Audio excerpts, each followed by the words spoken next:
നമസ്കാരം. ഒരു കാലത്ത് കണ്ണൂർ എന്നാൽ കണ്ണീർ എന്ന് പറയുന്ന ഒരു കാലഘട്ടമുണ്ടായിരുന്നു. നിരന്തരം BJP, RSS, CPM സംഘർഷങ്ങളുടെ നാടായിരുന്നു കണ്ണൂർ. ഒരാളെ ഇവിടെ കൊന്നാൽ അടുത്തയാളെ അടുത്ത ദിവസം അവിടെ കൊല്ലുന്ന രീതിയിലേക്ക് കണ്ണൂരിലെ കൊലപാതക രാഷ്ട്രീയം കേരളത്തിൽ ഒരു കറുത്ത പൊട്ടായി അന്ന് അവശേഷിച്ചിരുന്നു.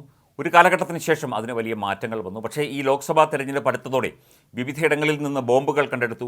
ബോംബ് പൊട്ടി CPM പ്രവർത്തകർ ഉൾപ്പെടെ മരിച്ചു. ഒരു വയോധികൻ മരിച്ചു. വിവിധയിടങ്ങളിൽ പരിശോധന നടത്തി, ബോംബുകൾ കണ്ടെത്തി. ഇത്തരത്തിൽ ഒരു സംഭവം ഉണ്ടായതിനു ശേഷം കണ്ണൂർ ജില്ലയിൽ പലയിടത്തും CPM, RSS ചെറിയ തോതിലുള്ള സംഘർഷങ്ങളും സംഘടനകളുമൊക്കെ ഉണ്ടാവുകയും ചെയ്തു. എതിരാളികളെ ഭയപ്പെടുത്തുന്നതിനായി വീടുകളിലും തൊഴിൽ സ്ഥാപനങ്ങളിലും റീത്ത് വയ്ക്കലാണ് ഇപ്പോൾ കണ്ണൂരിൽ വ്യാപകമാകുന്നത്.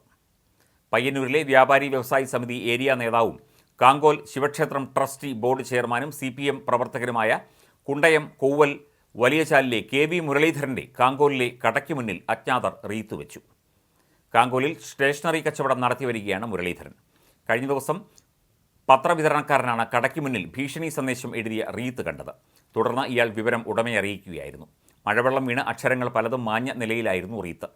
നിന്റെ അനുമതി ആർക്കു വേണം? ഞങ്ങൾ നടത്താൻ തീരുമാനിച്ചാൽ നടത്തും, തടയാൻ ശ്രമിച്ചാൽ അങ്ങ് തീർക്കും, ഓർത്താൽ നല്ലത് എന്നവസാനിക്കുന്ന എഴുത്തുകൾ ആണ് റീത്തിൽ കണ്ടത്. റീത്തിന് മുകളിൽ നീല മഷി കൊണ്ട് കടലാസിൽ എഴുതി പതിച്ച നിലയിലാണ് ഭീഷണി സന്ദേശം. വിവരമറിഞ്ഞെത്തിയ പെരിങ്ങോം പോലീസ് റീത്ത് കസ്റ്റഡിയിലെടുത്തിട്ടുണ്ട്. ക്ഷേത്രം കമ്മിറ്റിയുമായി ബന്ധപ്പെട്ട തർക്കങ്ങളാണ് റീത്ത് വച്ചതിന് പിന്നിൽ എന്നാണ് പോലീസിൻ്റെ പ്രാഥമിക നിഗമനം. ഇതുവരെ ഗണേശോത്സവം നടത്താത്ത പ്രദേശത്ത് ക്ഷേത്രവുമായി ബന്ധപ്പെട്ട് ചിലർ ഗണേശോത്സവം നടത്താൻ തീരുമാനിച്ചിരുന്നു. എന്നാൽ ഇതിന് ക്ഷേത്രവുമായി യാതൊരു ബന്ധവുമില്ലെന്ന പ്രസ്താവന സമൂഹമാധ്യമങ്ങളിൽ ക്ഷേത്ര സമിതി ഇറക്കി. ഇതിന് പിന്നാലെയാണ് കടയ്ക്ക് മുന്നിൽ റീത്ത് പ്രത്യക്ഷപ്പെട്ടത്. കഴിഞ്ഞ ദിവസം അഴീക്കോട് BJP പ്രവർത്തകൻ്റെ വീടിന് മുന്നിലും റീത്ത് വച്ചിരുന്നു. അർജുൻ ആയങ്കിക്കെതിരെ വധശ്രമക്കേസ് നൽകിയ യുവാവിൻ്റെ വീടിന് മുന്നിലാണ് റീത്ത് പ്രത്യക്ഷപ്പെട്ടത്. അഴീക്കോട് വെള്ളക്കല്ലിൽ BJP പ്രവർത്തകനായ നിധിൻ്റെ വീടിന് മുന്നിലാണ് 2 ദിവസം മുൻപ് അജ്ഞാതർ റീത്ത് വച്ചത്. BJP പ്രവർത്തകരായ നിധിൻ, അശ്വിൻ എന്നിവരെ ആക്രമിച്ച കേസിൽ അർജുൻ ആയങ്കി ഉൾപ്പെടെയുള്ള 8 CPM പ്രവർത്തകരെ കോടതി 8 വർഷം തടവിന് ശിക്ഷിച്ചിരുന്നു.